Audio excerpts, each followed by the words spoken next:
What a well-cited expert witness report looks like, a case of compartmental syndrome. In medical litigation, expert witnesses are often judged not only by what they say, but by the medical literature that they rely on. And in a recent case involving delayed diagnosis of forearm compartmental syndrome, the plaintiff's expert, who I'm just going to call Dr. L, he submitted a set of sources to support his opinion that I thought was worthy of jumping on and doing a video about.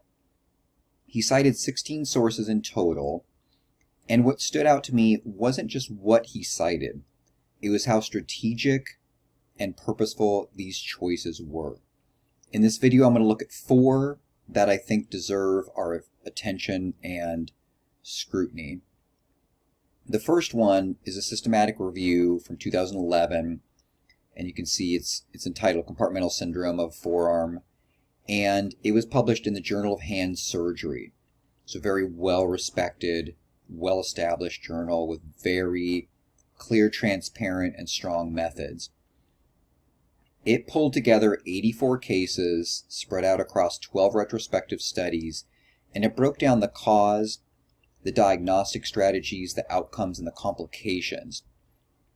Now, this was a really strong choice to frame the issue and to demonstrate the clinical awareness, not only just the equipment, drives timely diagnosis. Now, this review, it relied entirely on level 4 evidence, mostly retrospective case studies. Now, sometimes that could be a very weak choice, but not in this case. It's just a simple reflection of the field of existing data that we have to work with. Forearm compartmental syndrome is very rare. It happens suddenly and often in trauma settings. And so it carries a very serious set of consequences if you miss it. And you cannot ethically randomize patients into a treat and let's wait and see groups. That's just not possible. We cannot do that.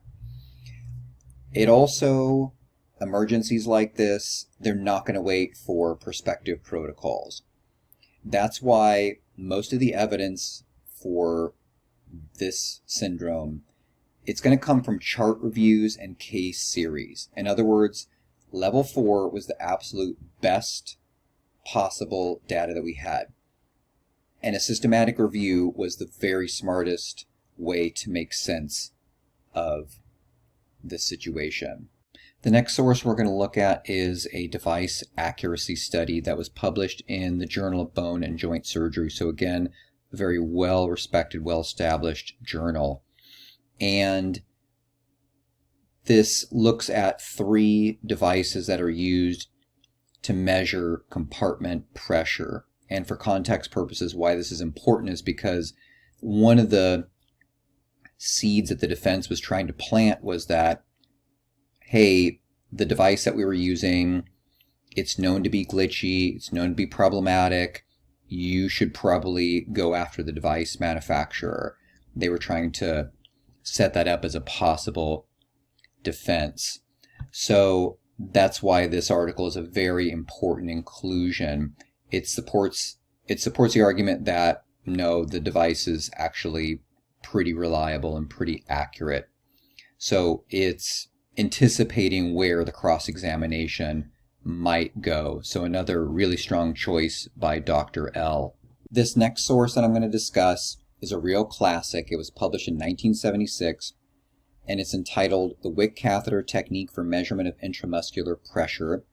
And at the time, this was a very clinically cutting-edge tool, and it was one of the first widely discussed techniques for measuring compartmental pressure. Now, normally citing a 50-year-old article, that's going to raise some eyebrows, and that's one of the things that initially got my attention. But there's a lot of reasons for citing older literature in cases. Some of them are very legitimate, and there's absolutely nothing wrong with it. And then other times, it's underhanded. It's not ethical. It's not best practice. I don't think it's a genuinely good choice. Now, there's a lot of different reasons for picking an older source. 5 of the most likely, in my opinion, are Number one, to show that a principle has long been established. In this case, that increased intercompartmental pressure, it's measurable and dangerous, and it's been known for a very long time. I think it's very likely one of the reasons why Dr. L picked this and why it's still a very strong choice. I think another very likely reason is to build a timeline of clinical understanding and how it's evolved over time. So from our early measurement tools to today's standards. Again, I think that's probably a very likely explanation of why this older article was chosen. I see a lot of experts also pick older sources because newer literature did not support their argument. So they had to reach back for older and older sources that were more favorable to their opinion. I don't think that's what's going on in this particular situation, but I do see that a lot of times. The fourth possible reason is sometimes there can just be due to a gap in available modern evidence, especially for very niche scenarios. I don't think that's what's going on in this case because although there's not a glut of literature on compartmental syndrome of the forearm, there's been a steady stream of different types of sources. So I don't think that that is the reason in this situation. We can also see it just simply out of habit. Sometimes older experts, they remember reading something when they were in residency or medical school, and it stuck with them. And so when they're like, oh, okay, I'm going to opine on this case. I remember this study. I keep coming back to it every few years or every 10 years. I'm going to pull that into my report. I don't think that's what's going on in this situation, but I do see that sometimes. Another possible reason can be just limited search skills of the expert.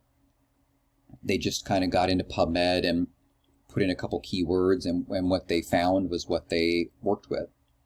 I don't think that that is what's going on with Dr. L, because he had a lot of very strong choices in his literature, a really robust mix of sources, and his report was quite strong in the medical literature. So I think the first two reasons I named are probably most likely. He picked this to show that a principle has been long established, and then also to build a timeline of our clinical understanding and how it's evolved. I think, frankly, Dr. L appears to be showing that the dangers of compartmental syndrome, they've been known and measurable for decades, and that's why he pulled on this older source. This final source that we're going to look at, it's very unusual, but it's a very interesting choice. And this is an online-only article published in the Scientific American, and it's about a public figure, a reporter, who lost part of his arm due to compartmental syndrome. Now, this article, it's not peer-reviewed, not even close, and it would never pass as expert evidence. So why in the world did Dr. L choose it and include it? Well, I think when you pair this with the clinical literature, it acts as an effective bridge between science and story. It makes the plaintiff's plight real, and that urgency very real and palpable. I think, it's a narrative that the jury can connect with, and it really will resonate with them. So while the technical papers and the dense medical evidence, that does the heavy lifting and that lays the scientific base and foundation you need as an expert, I think that this serves a different purpose, and I think it was a really interesting, well-done choice by Dr. L, and that's why it jumped out at me, and you also rarely see non-peer-reviewed sources cited in an expert report. So my final takeaways for this case study, what really impressed me about Dr. L and the sources that he used was that each of them, it served a very different purpose. If we think back to the first systematic review we looked at, That review framed the issue very nicely, and it gave us a good number of identical cases to look at, comparing apples to apples. The next source we looked at was the device study, and that reinforced an objective measurability. And that was going to really kind of head off one of the avenues the defense was going with this, which was, hey, this medical device that we use to track compartmental pressure, that's pretty wonky. That probably failed in this case. Don't come after us. Don't blame us. Go after the medical device manufacturer. So that device study really did, acted as a strong defense tool. The next paper we looked at, the older one from the 70s, it's a classic paper and it added historical weight. And then this one we just looked at, it really added a human context and an important human element.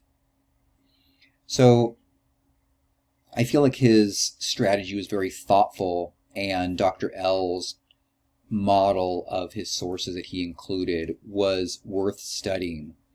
Because when expert witnesses choose their literature carefully, their opinions don't just sound stronger, they stand up better under pressure. I'm Michael Graham from Graham Med Legal. I hope you enjoyed this video. If you want to reach out to me, you can find me on LinkedIn or through my website, and please give my Substack a follow, where I look at medmal cases every week and mass tort cases. Thank you very much.